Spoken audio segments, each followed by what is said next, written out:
It's not very uncommon in the world to be mixed with different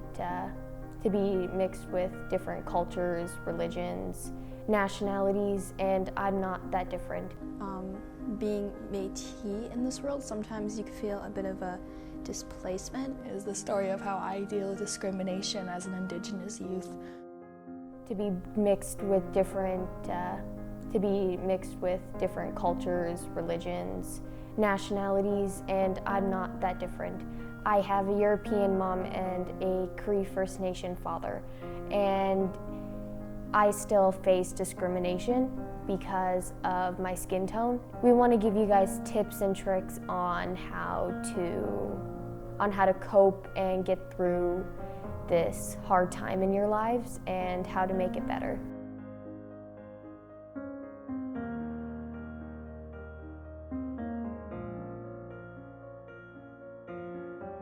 Being Métis in this world, sometimes you can feel a bit of a displacement because, let's say if you're with your family, they might call you like colonized or something like that because you're paler than them. But here they might say you're super, like, have racist comments towards you because you're darker than they are. So it's kind of that feeling of not fitting in on either side. That's something that people can also deal with instead of one side did racism in a way.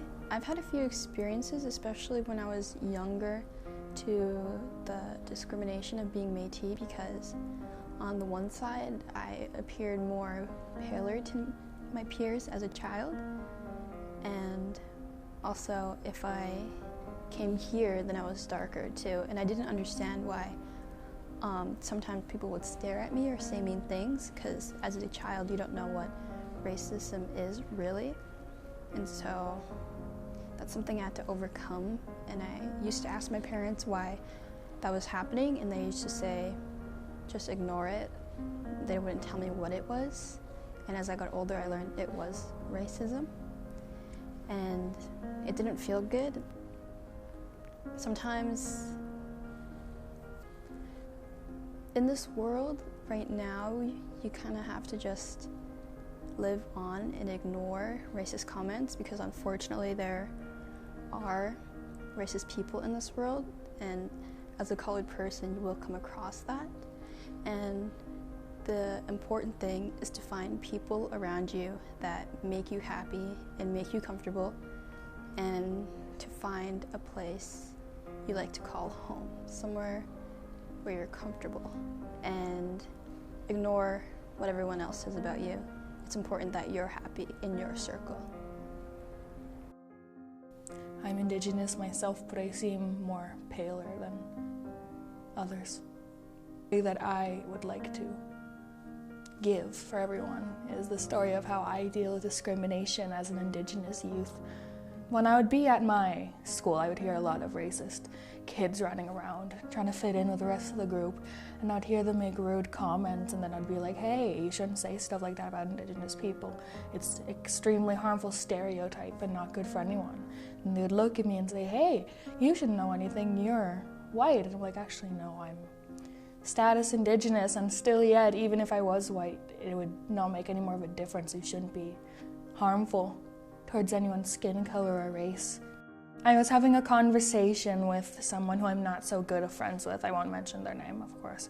But we were talking and they were like, you don't know what it's like to be discriminated. You're using being Indigenous as a token for stuff. And I'm like, I have my fair share of knowledge. I have aunties, uncles, cousins who are harmed and have been harmed based on their skin color and race ever since they're like little kids. And they tell me their stories, and they tell me of my great-grandpas who go to residential schools, and my Muslim himself who had experience with the Catholic Church in a negative way.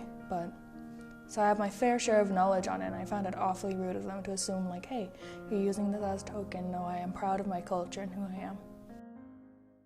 You gotta stay true to who you are, regardless of like if you're light or dark or whatever side you land on. You gotta stay true to who you are and proud of your culture.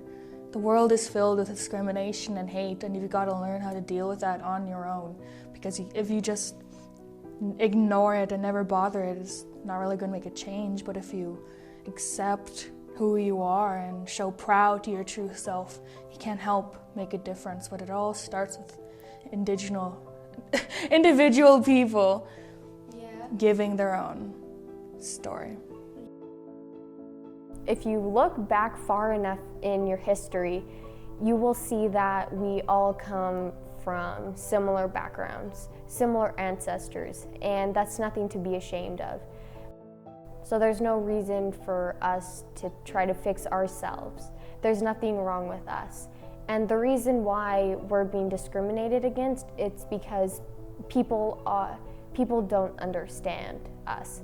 So what we need to do is we need to put our voices out there, be ourselves, and just let faith, the future, just come to us.